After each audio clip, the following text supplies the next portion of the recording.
Hey guys, what's up and welcome back to the Alpha Girl Confidence Podcast. I'm your host, Shay Haddo, and this is episode 204. So on today's episode, I sat down with Linda Flanagan, who is the author of the new book, Take Back the Game, How Money and Mania Are Ruining Kids' Sports. So this conversation may well be one of the most important conversations that we've ever had on the podcast, as youth sports has taken a dramatic downward turn over the last couple decades. So in this conversation, we discuss how competitive youth sports affects family dynamics. We talk about the role that money plays in perpetuating the problem, and related to that, how parents are being manipulated by sports corporations and leagues. We talk about the importance of letting your kids lead and play freely without structure and supervision. We discuss why parents need to get their own life instead of being so heavily invested in their kids' sports, and so much more. So not only do we talk about a lot of the problems associated with the youth sports culture today, but we also discuss a lot of the solutions as well. So parents and coaches, like I said, this is going to be an incredibly powerful and important episode for you to listen to. So make sure you check out the episode and grab Linda's book when you're done watching. You won't want to miss reading the book. So I hope you enjoy the episode as much as I did. Hi, Linda. So excited to have you on the show. So thank you for coming on. Thank you for having me. So I first found you, as I told you when I sent you actually a Twitter, that I found you on the 1000 Hours Outside podcast. Mm-hmm. So shout out to that podcast. But I had been kind of listening to that podcast because I was seeing that we're so inundated with youth sports, and the youth sports culture has changed so much. So when I listened to your episode, I was like, I have to have her on because your work and the message and how you deliver your message, I think is so important for parents to hear. And my hopes is that we actually may trigger a few parents that are listening to this. I'm sure you get that plenty when you talk about this with youth sports parents. So with that being said, tell us a little bit about you and how you got into the work that you're currently doing in your book and everything. Okay, well, let's see. First, I consider myself an athlete. I played sports growing up, both softball and tennis, and, in my high school teams, although it was quite different then. It was none of the organized stuff. Right. My parents would have had none of it regardless, had it existed, but it was much more low key. And then I took up running on my own in high school, and then ended up running in college and graduate school, and continue to run now. And I was pretty competitive for a while. Yeah. So I consider myself an athlete. They've been a big part of my life, and remain to be. And as now, coaching. Go ahead. Well, I took up coaching when my youngest was in kindergarten and only stopped in 2019. So I coached for about 17 years. And, so I kind of saw the other side of athletics, being a coach. And then my youngest child also was very into sports. So I kind of had the parent hat and the coaching hat, and could kind of understand, I felt pretty well, both perspectives, which can often be seemingly in conflict.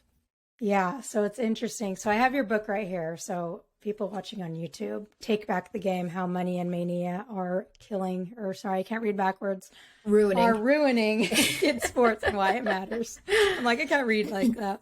And one of the first things that really stood out to me was when you were talking about watching your son. It was basketball, I believe, yes. Correct? Mm-hmm. You were watching your son play basketball, and he did so well, and you felt so great. And you said something along the lines of that so many parents attach their own psyche to their kids' performance. And that was for me oh my gosh, how many parents are up or down based solely on their kids' performance. So will you just talk about that in general, and maybe your experience with when you came to that realization? Yeah.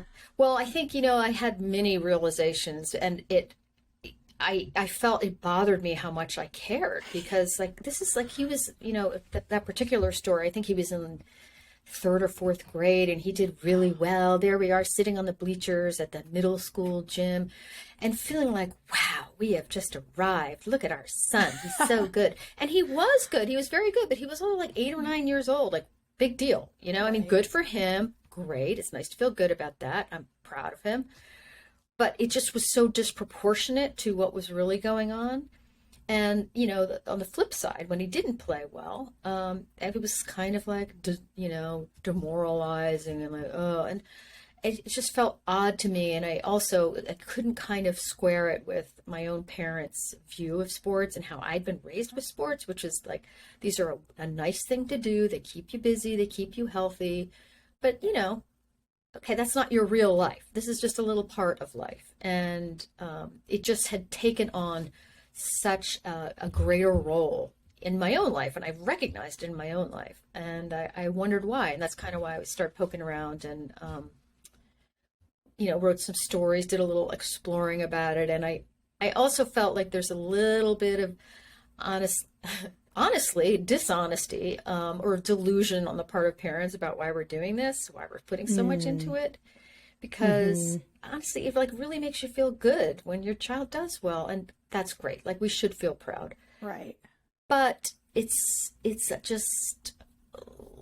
just out of proportion, and can drive a lot of this stuff, drive the excess in a way that's not healthy. It's not in the kid's best interest. Yeah. And what stood out to me with that was when I was an athlete, my dad was very, very, very, I would say, overly involved. Okay. And when I had a bad game, our relationship really wasn't very good. When I had a good game, it was great. And so our relationship ebbed and flowed with my performance, and also not just our relationship, but even my whole family. Like, it affected my family dynamic. And when I got hurt, I tore my ACL when I was 12. And that was like a really hard time for my family, because my dad was like so down and out about it, and it created arguments and just like the family dynamics totally changed. So how have you seen and we'll get into like why youth sports has changed so much, but how have you seen the change in youth sports and I guess what we're talking about with the psyche, how has that affected just family dynamics in general, do you think? Well, I mean,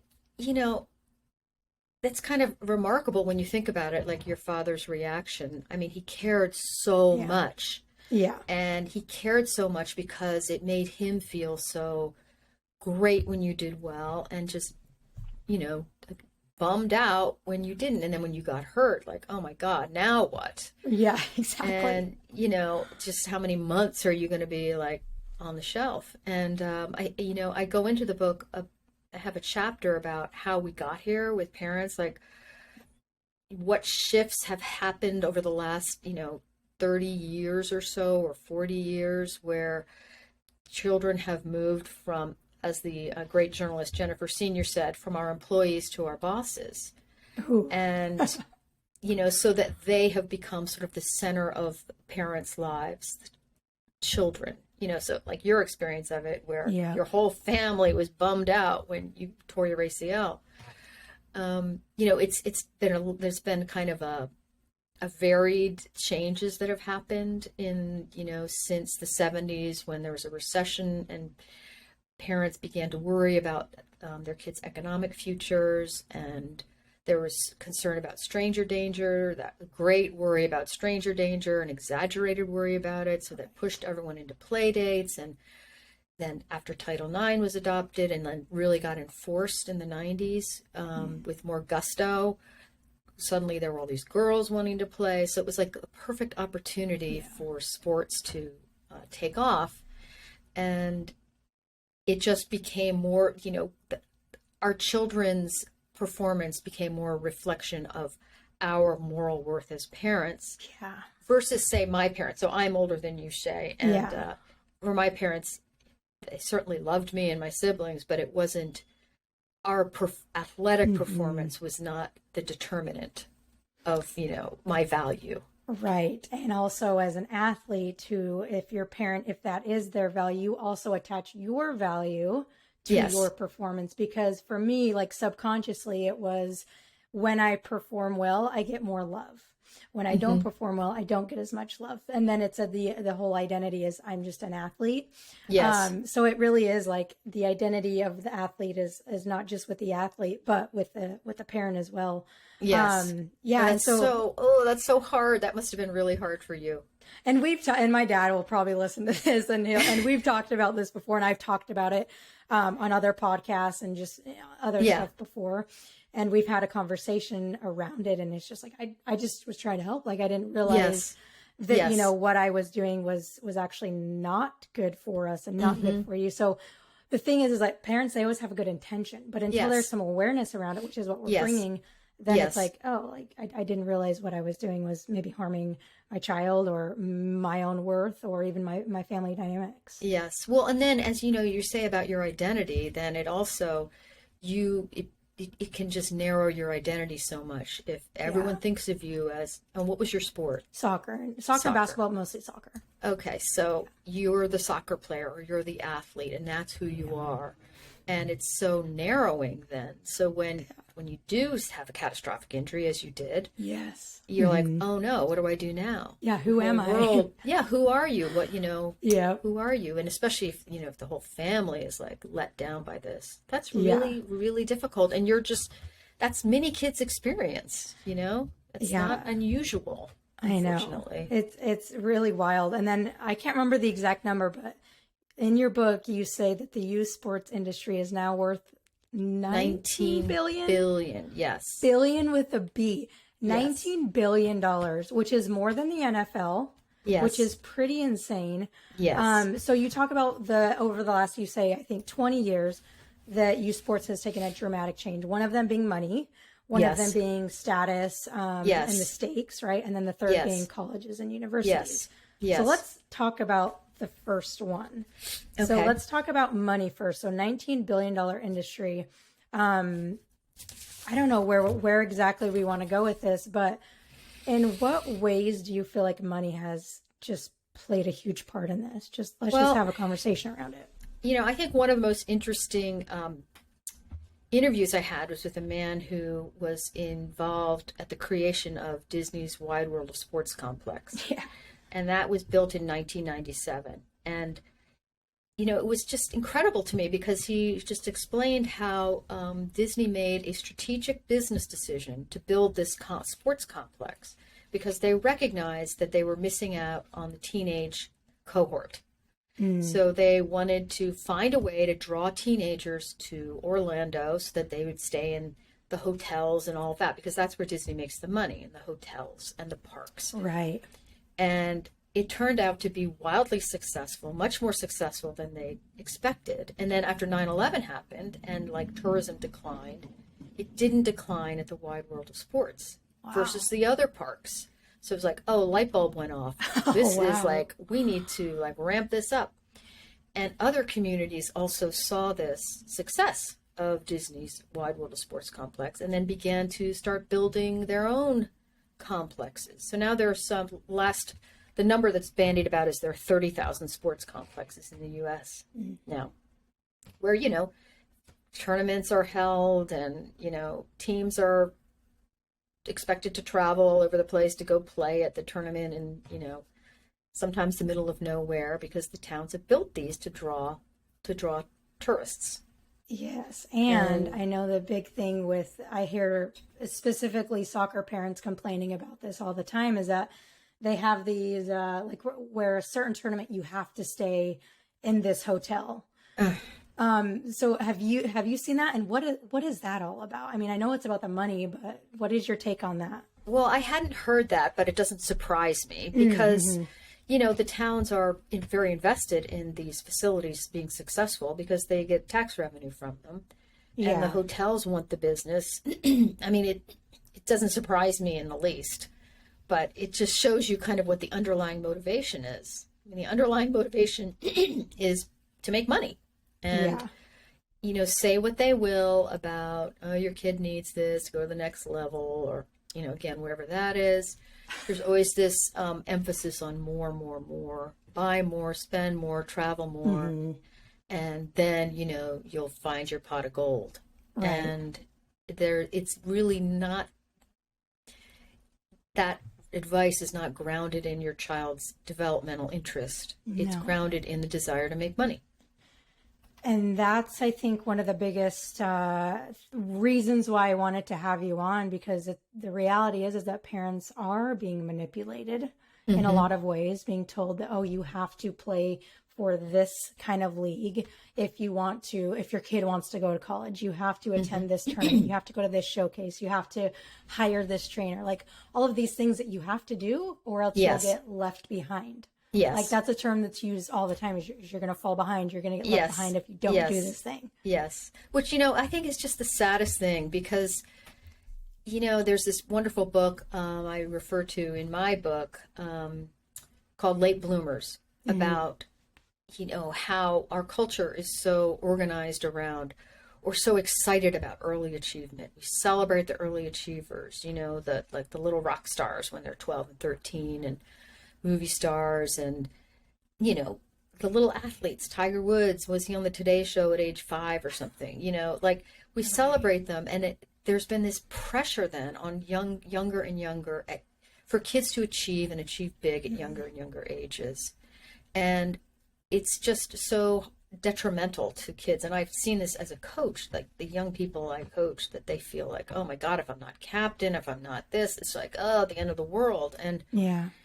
what's so that's kids ought to be experimenting and trying different things, try different sports, or imagine trying a different position on a team. Right. Even that's verboten. It's just not beneficial to their long-term development. This is what all the experts say, and yet this pressure, like, oh, if you don't do it, you're going to miss out. Well, Right. it's not in their interest. Yeah, I mean, sports is, if you look at it, it's such a small part of a child's life. And, if they go pro even, it's like, what, 20, 25 years of your life. Mm-hmm. But we forget so often that, like, there's the development of the human being is like, why are we putting the athlete before the human being? Yes. And that's what absolutely drives me up the wall. Yeah. And so one and really, really crazy thing you said in your book was, I think it was a lacrosse coach. And the lacrosse coach was asked by a mom. She was like, her daughter was like, 5 years old. And she said, is it too late for my daughter to start lacrosse? Exactly. Yes. That's the most common question this woman gets. Wow. No, you just have to like step back from that and say, wait a minute. This is where like parents need to say, hold on. What is this? We don't have to do this. This is the other thing I keep wanting parents to get the message. You don't have to do this. No. Just because everyone's running around crazily and thinking, oh my God, we're going to miss out. It's not compulsory. And kids will grow and develop at their own rates. And that child who's like, jammed into lacrosse camp at age 5 because, the parents are worried he or she's going to miss out. That kid by 10 might be like, done. And meanwhile, the kid who picks up a lacrosse stick and plays in the backyard starting at 9 and loves it and wants to do it, they can have completely different trajectories. Absolutely. And it's just this, there's this sense that it's compulsory, that you're going to like be damaging your child's prospects if you don't do all this stuff. And it's crazy. It is crazy. I mean, I wanted to quit when I was 14, 15 years old. Like, I really wanted to quit. I didn't because I thought, oh, what would my dad think? My dad will be disappointed. And I'm glad I didn't because it led me down the path that I am in now. But when you start so early and when it just becomes a part of your life and there's the pressures associated with it, like, you can't just be a kid. Like, I had this conversation with my sister because she's trying to really just raise her kids. And you don't have to do it, like you said. Yeah. Like, just let your kids, be kids, play, whatever. But her and I were talking and we were just saying, like, we feel like we didn't actually get the chance to just like be kids. Like, our schedules were always jam packed. We had school, we'd come home for a second, grab a snack, go to practice, do homework, and do it all over again.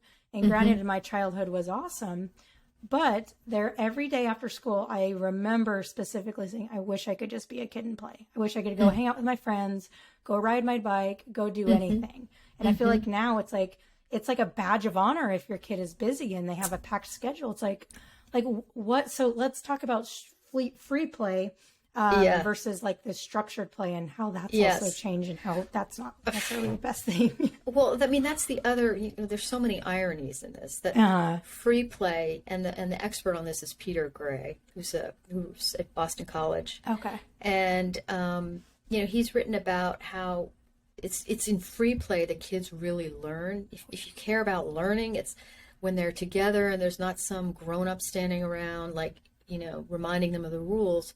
They figure it out, and they have to negotiate, and they have to compromise, and they figure out, like, if they divide teams, as he put it, the goal is to have fun and to keep the game going. Right. So you're not going to have like one team of like all the great kids and the other team with those who can't hit a ball, say. Yeah. They're going to even it out, and they're going to figure out how to negotiate and get along and make it work. And that's what it's supposed to be. That's what you're supposed to get from sports. Right. And, and another thing is in many of the organized sports at the younger ages, the kids don't even get that much exercise. There's a lot of standing around. in lines. And I think that so much of that is we're not thinking about that. We're not thinking about what are we doing this for? I think that's why are we doing this? Like we need to think about that. I mean, I think a lot of people think, oh, sports is great because it's going to keep my kid active, which yes, but they can also be active by climbing a tree, riding their bike, going to the river, like, like doing any of that stuff. Like you don't have to have a sport, a gym, the equipment to be active. You have your body and you have space, and that's all you need to be active, really. Yes, that's right. That's right. And this is why I think the whole notion of status, which I have a chapter on, which I already talked about some, is so relevant, because I do think it is that much of what drives this is the parents' own, the feeling I had when my son did well, which was like, ooh, look at me. I'm pretty, I must be pretty awesome because look at my child out there. And that it makes you, when you feel good as a parent, that's like a driving reason to do it. And to take it, to start when they're young and get them out there on the field so they can shine and make you look good. And I that's kind of it's an uglier reason to do it. And I think if you're kind of, as a parent, aware of that danger, that it's easy to tip over from pride to like mania, then maybe you'll be better able to say, okay, hold on, we don't need to do that. We don't need to play this. My child doesn't need to play that sport year round, or that's crazy. We're not doing that. Just because some so-called authority says you have to. Who's making a buck off it? Like you just don't have to do it. Yes. And actually so you interviewed, or maybe I don't know if you interviewed him, but there's an excerpt in the book from Travis Dorsch. Oh, yes. And I went to Utah State. And so he was my professor in my master's degree for one of my classes. But that quote or whatever it was, so he said, and I totally relate to this as a kid, that the more money parents spend, the less enjoyment your kids have, and also the more pressure they feel. Yes. That is huge, because my parents were like, oh, we're spending, $2,000 a year or whatever it was for you to go play for this team. And it was like, oh, my parents spent all this money. I have to perform. I have to keep playing. Otherwise, I'm going to let them down and they're going to waste all their money. Yes. So talk about the influence of spending money and the relationship between that and enjoyment and pressure. Yeah, well, and I think if you have means, you think, well, why not? Why not? But here's like, this to me is like such evidence. Here's a clear-cut reason why you shouldn't do it. Because if you really want to help your child develop a love of a sport, then you shouldn't be forking over the bucks. You should be withholding them and let them develop that interest on their own. Mm-hmm. That you're actually interfering with their development, their enthusiasm for the sport by paying a lot for it. Yeah. And then that's so, and I think it's, if you're an athletic parent and you really want your kids to be sporty or involved, and that's the way I was with my kids. Like I wanted them to do sports and get exercise. It's really hard to make sense of the reality that you cannot buy intrinsic motivation. You can't buy it. And the only way your children are going to be good athletes is if they have intrinsic motivation. So, if you understand that the more you pay, the more you're undermining intrinsic motivation, maybe that will help you stop, paying for the, fancy shoes and the extra nice racket. I mean, we bought some idiotic things that ended up as dog toys, Right. And it was just dumb. It was dumb. And it's so easy as a parent to think, well, maybe this will do it, maybe this will be all the difference. Yeah. And I mean, here's a thought too, is if your kid does want, say, new pair of cleats or new ball or whatever, can maybe your kid do some jobs around the house or get a little, kind of earn some money on their own and learn the value of a little bit of, work ethic? Like that's an idea too, right? Yeah. Imagine. Right. Yeah. So I just really felt that as a child. And I actually, have had this conversation with parents and shared my experience, and they were like, well, if my kid doesn't know how much I spent, then I feel like she won't take it as seriously. Oh, What that's are your interesting. thoughts on that? That's very interesting.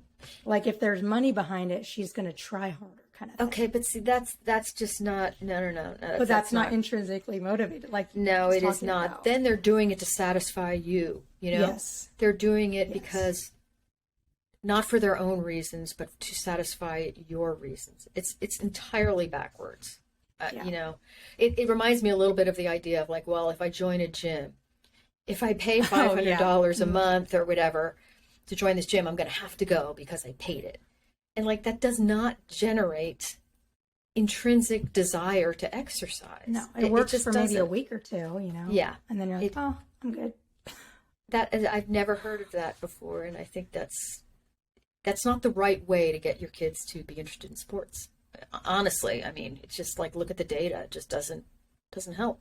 Yeah. And so when I was reading, and I kind of talked to you about this before we started recording, is that when I was reading the money section, part of me was like, like I feel like I kind of was part of the problem in a way, because my work is, you know, if your kid works with me, they'll have more confidence and they'll quote unquote get ahead. Now, my messaging is not like that. My messaging is more around the human first, but still, like when I was reading this and I told you I'm going to be making some major shifts in my business, not just because of your book, but because before I read your book, there was something in me that was like the sports thing. It's becoming too much. Like we're focusing too much on the athlete, and I think it's really hurting kids.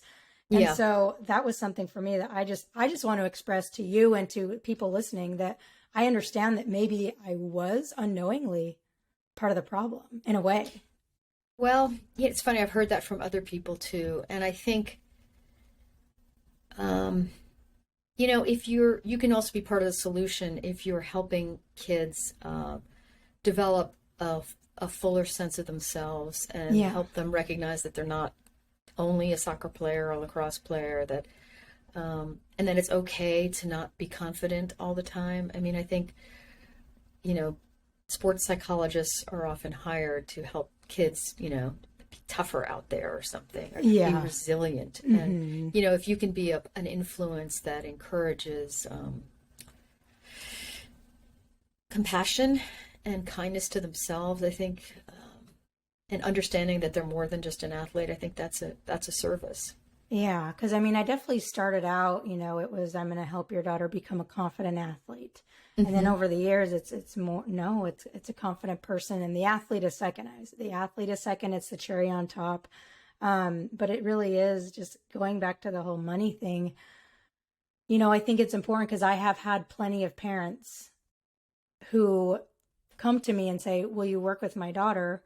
And I can tell that the girl, she doesn't really want to work with me, to be honest. It's more of like, they are just putting them with me or signing them up for a camp because they think they know what's best for their kid, but the kid doesn't want it. And if the kid doesn't want it, I don't want to work with them because they're not going to see any results. And so I think it's so important. Like, it's so simple. Like, have the conversation and ask your kid, do you want to sign up for this camp?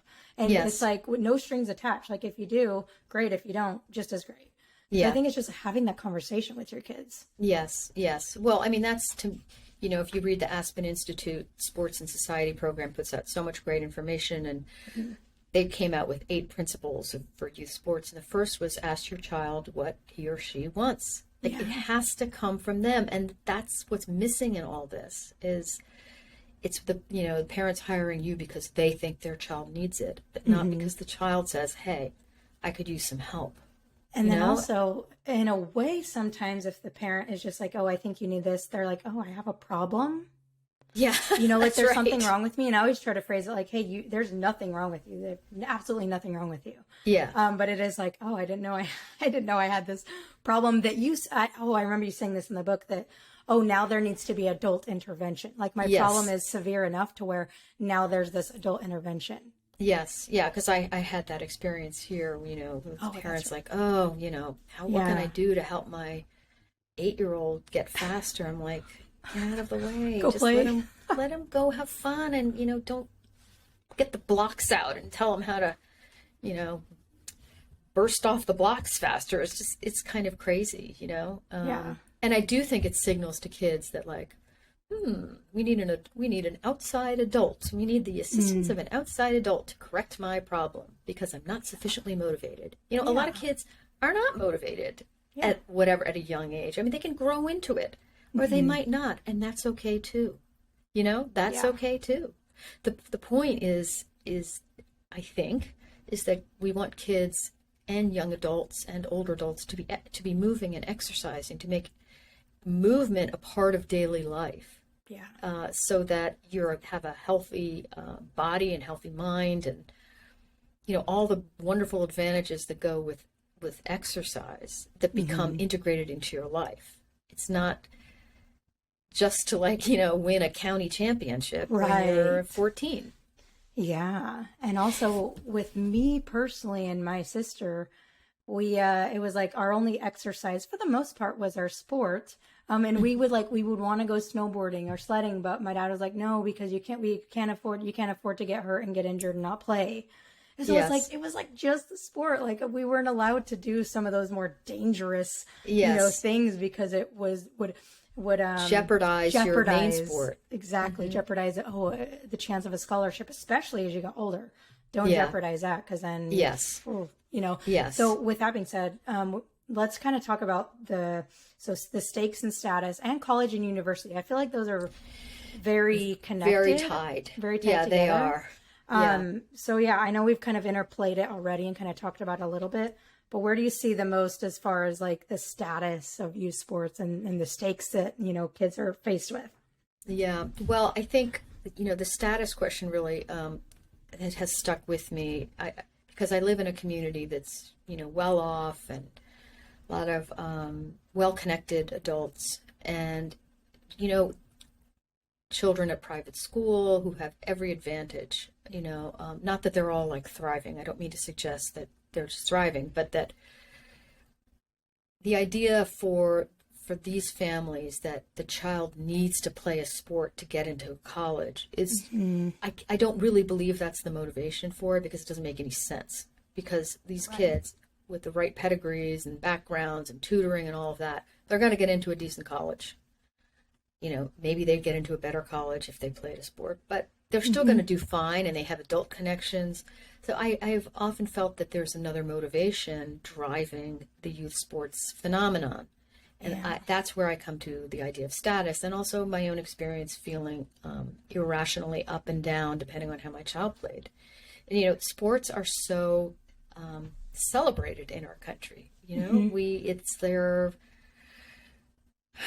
They're elevated figures. They're 34 of the top 100 most top paid celebrities are athletes. We follow them. We love them. And we're capitalist and competitive, and it stands to reason that having an athletic child would be a kind of a natural way to gain status as a parent.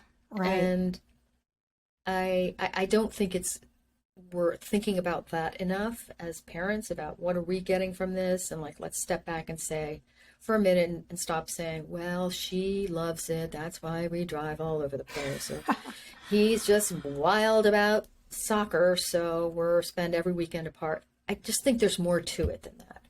Yeah. When I think about it, go ahead. Well, and of course that's tied to college, because colleges, they're so ridiculously competitive, absurdly expensive, increasingly difficult to get into. So there's more prestige associated with getting into one of the tippy-top schools. Yep. And especially in the affluent areas where that's very, very important. Yeah. To be, admitted to a tippy-top school. It makes sense if you're paying attention, there's a lot of advantages to, pursuing athletics as a way into a better school. And that's about status. It's not about necessarily what's in the kid's interest, or it's about getting into a better school, and ostensibly because that's going to help them, but sometimes the difference between colleges is quite minuscule. Absolutely. Yeah, we could have a whole nother conversation on that specifically. But I think for me personally and my family, I definitely would have had to take out a lot of student loans if I didn't play sports. And so I think for a lot of families that don't necessarily have the financial resources to put their kids through college, like that's their way, is through athletics. And so I get that because that was my family. But yeah, it really is so much about the status and D1. I have to go D1 or Power 5 or like that kind of thing. Yes. But okay, but in your case, I think you got scholarship money. Yep. Presumably. Helped you get through college, pay for college. But, we both know that very few kids get much money. Yes. To cover, and I think covering the costs of all the teams and tournaments and all that stuff. If you added all that up, how does that compare to what, unless you got a full scholarship, how does that even compare? And you can't bank on that. That's the other thing as a parent. You can't bank on it. And plus the pressure associated with you have to get a scholarship is immense for a teenager. Yes. But yeah, I think you're right that if you did add up, depending on where you play and everything, if you add up the expenses of your youth career, a lot of the time it may cancel out what you would receive in a scholarship. Yes. Because most college scholarship money goes to football and basketball. Right. So yeah, most women's sports, you don't get a full ride anyways. Yes. Right. So yeah, and what's the percentage? How many 3% of? I think it's 2% of high school athletes get any money at all. Right. So that's what I mean. You can't bank on it. Like when your kid's 8 years old. Well, if we put all this money in, maybe in 10 years, he or she will get a scholarship. It's like, well, who knows? No, there's a better chance that they'll burn out than it will get a scholarship. Honestly. Yes. It might be a better investment to take that money and put it in an index fund. Invest it and see where you end up in 10 years. Exactly. In most cases, I imagine parents would be better off. And again, that's why I think it's about more than, your case is different because you were able to get to college and get some scholarship funding, which was huge. I think for many families, it's much less than they think. And that if you're really just doing it in terms of economics, they'd be better off just investing that money. You're right. Getting tutors for their kids, help them academically. That's, That's huge. Yeah. I think people might need to replay that section a couple times. Yeah. I love that. So let's get into some of the solutions, right? So we know some of the big problems, but some of the big solutions, I think it was maybe the first one you said in your book was the one that I really highlighted. And it was, I believe, I have it right here. It's follow their lead. Yes. Right. So how can parents be a part of the solution? Follow their lead. So what do you mean by that, and how can parents do that? Well, again, that's like a cousin to the Aspen Institutes. Ask your kids what they want. That they have to be the ones driving their sports participation and what they want to play and how much they want to play. And that is so anathema to the way we do things in this country, where we just sign our kids up and drop them off the field, and but it's so much better for them and for their long-term development if they are the ones choosing what they want to play. And even if it's not the sport you played and are desperate for them to play, and I don't mean to say, I'm not so naive as to think that you can't just wait for them to say, oh, I'm dying to play baseball. You can certainly encourage and nudge and say, I think you really like this. And look, your friends are doing it, the local stuff. And give them many options. That's the other related to, look at them, is give them a lot of options. If you're able to, if you can afford it, if you're in a community that has a lot of options, cast a wide net, because you never know what kids are going to like or what they're going to be good at. I had a girl on one of my teams who, I wrote about her in the book actually, who she went out for the tennis team as a high school freshman and decided to give it up after couple of practices because she had no eye-hand coordination. And she became an outstanding runner, and went to college, Division I college, and ran for her college. And it was a talent she didn't know she had. So you just don't know. And kids have to kind of figure that out. So that's what look at your child means. And as we were discussing, just let them play. If they don't want to join one of these teams, let them play. Get them outside if you can, encourage, I'm not saying you have to just let them sit there with their phones all day. I mean, I know that's a Right. temptation. Get them outside, let them play with them. And as they get older, I think I do believe that many kids are indoctrinated with this idea that you can't quit. I was going to Never ask quit. you what your thoughts were about that. And, I just feel that that's not the right way to think about things. That I'm not saying you quit mid-season. Certainly by high school, you should play out the season. You should, follow through on your commitments. But, again, it goes back to this idea that we're crushing creativity and trying new things when you're a kid. That's when you should be trying things. So suppose you end up hating cross country, which a couple of my girls did. I'm like, that's fine. Go do something else. Like, you don't have to do this. Right. And it's not like, you don't have to be miserable to prove you're like a valuable person. And there are other things you can do, and that's fine. So I don't think quitting is like absolutely the worst thing in the world for kids. I think sometimes it's appropriate. Yeah. And it's all case by case. But I don't think it should just be viewed as like failure. No, find another absolutely thing not. to do. Yeah, I actually got a message from a girl that I have worked with for a while, and she sent me a message and said, "Shay, I just want to let you know that like thank you for all your work, because you gave such and such the confidence to quit soccer, and now she's trying another sport."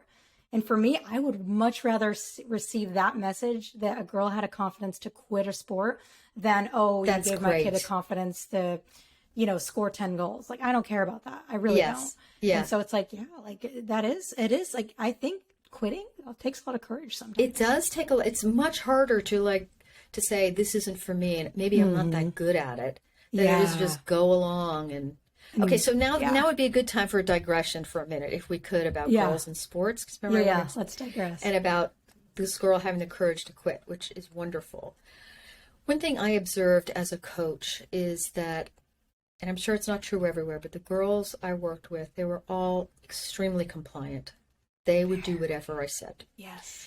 And I, for the most part, not entirely, but for the most part, they were like, did whatever I asked. And I ran into this male coach one day. He coached the girls' hockey team. And I asked him, if he'd coached boys and girls. And he said, I love coaching girls. And I said, oh, why? He said, because they do anything you say.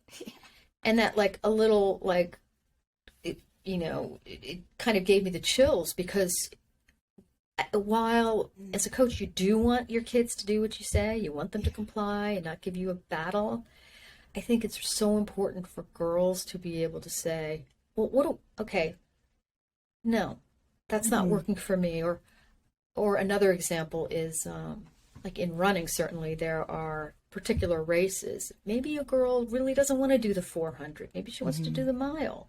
And I saw this with girls who would well, the coach and the father are off there chatting on the sidelines and figuring out what the girl is going to be doing.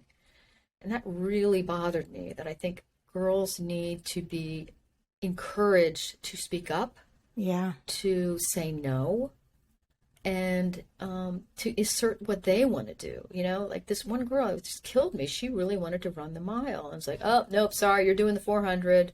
This is what you're good at. I don't care. Her interests were not taken into account. Yeah. And I'm sure that happens with boys too. But my sense is that teenage girls really struggle with confidence. Yep. I mean, of course they do. And that they need to be encouraged to resist every now and then. Oh, and absolutely. And Question. Yes. Because girls are people pleasers naturally. Yes. It's funny. I did a presentation for some coaches at a high school in Oregon recently, and one of the coaches used the analogy of that girls are like dogs, where they want to please. They're obedient. They do what you say, right? And I'm like, oh my gosh, like it's kind of true. Like that's why sometimes a lot of coaches are like, I love coaching girls, because they just do anything that you want them to do, which in a way is good. But they sometimes, man, girls need to stand up, speak up, because if they don't, then they're going to experience that in their careers. They're going to get stepped on. They're not going to let their voices be heard.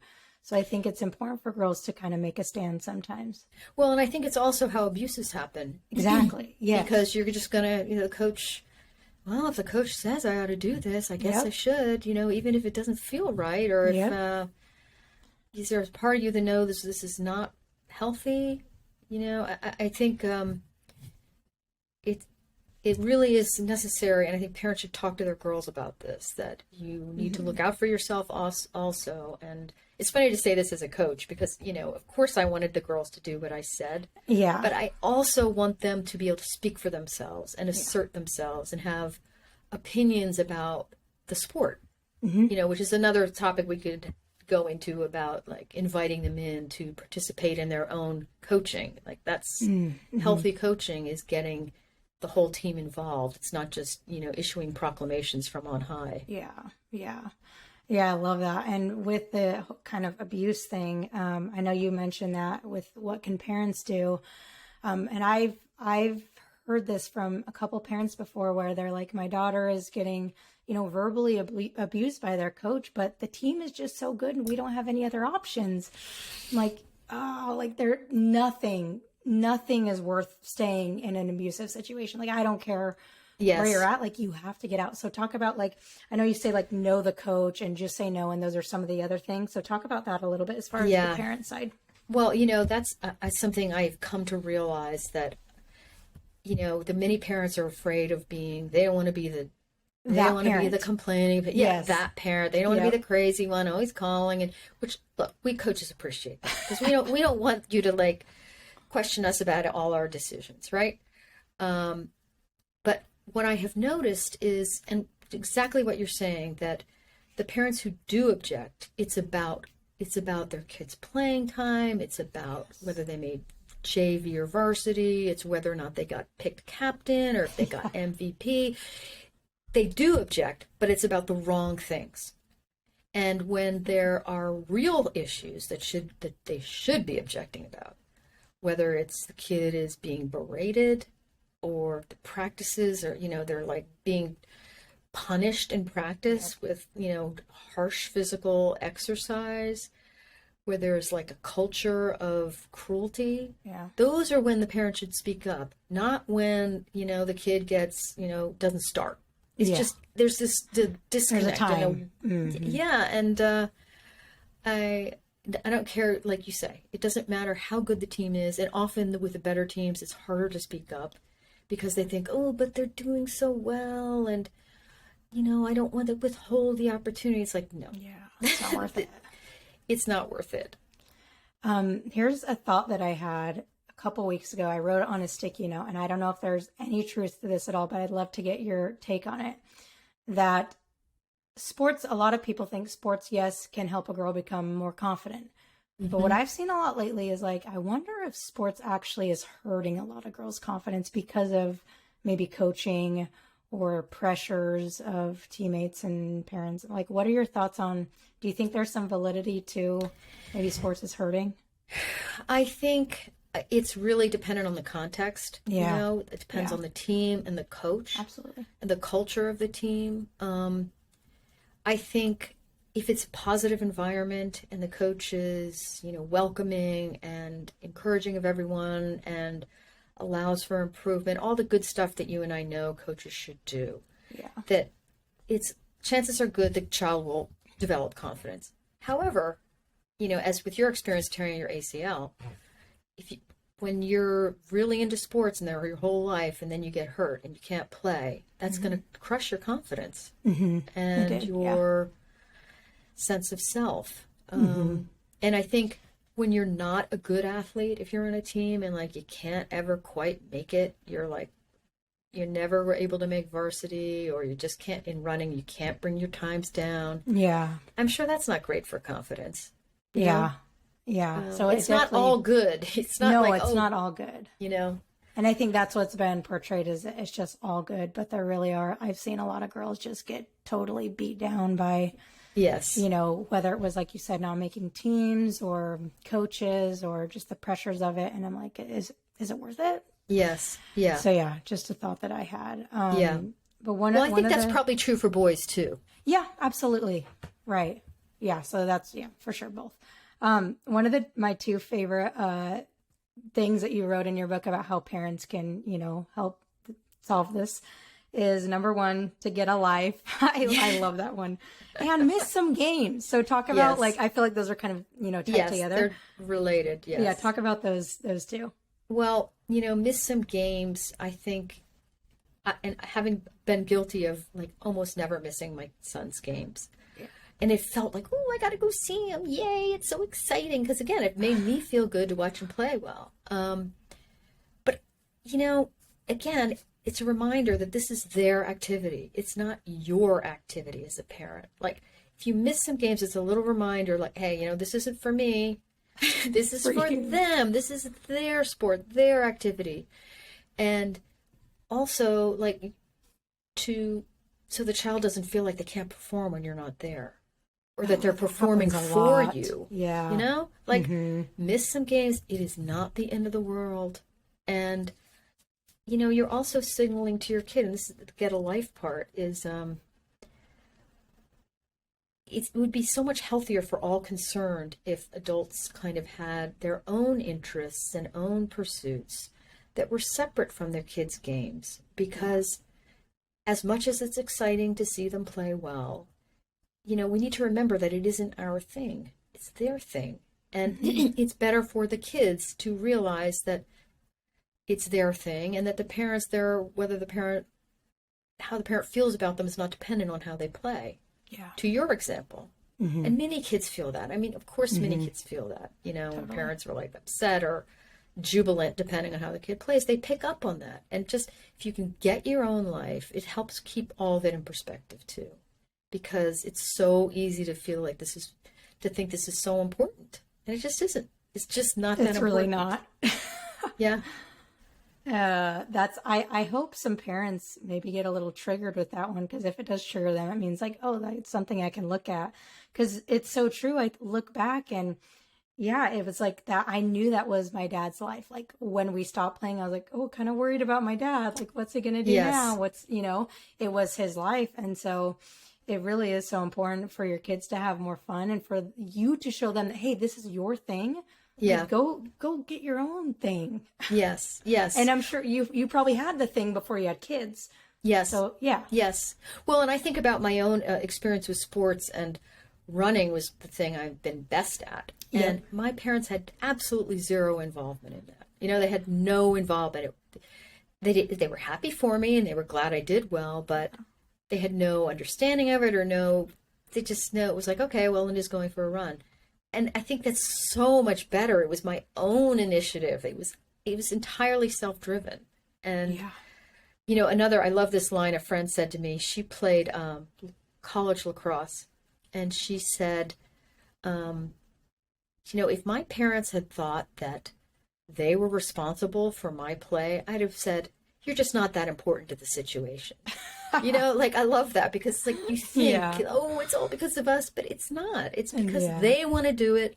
If they're going to do it well, it's because they want to do it and they want to do it well, not because, you bought them the fancy stick.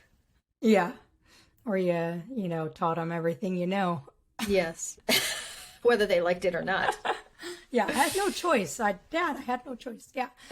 Yeah, I really like, this has been such an amazing conversation. And I want to make sure, because there's so many things. Is there anything else that you want to share as far as what parents can do that we didn't already discuss? I think one really important thing to do, and I've said this many times, is just you have to kind of work at keeping perspective. Yeah. Because forces in society are conspiring to help you lose it when it comes to kids' sports. The whole universe is telling you they got to do all this stuff. Yeah. And it's very, very hard to keep perspective about what's important, what matters. And I offer some tips in the book about how to do that. I mean, it's not easy. It takes work. But one thing you can do is talk to older parents who've been through it. Yes. Who will tell you, that was crazy. It really didn't matter. It wasn't important. It just seemed important. There are steps you can take as a parent to try to step back. Yeah, and I can't remember if it was on an Instagram post on 1,000 Hours Outside or in the podcast that you guys did, but basically it's like one parent said, like, I'm not willing to give up my Saturdays to go, drive around kids all day and just give up my whole weekend just for this sport. And I think that's important, not just for you as a parent, but also for the whole Yes. family. Yes, absolutely. Absolutely. Yeah.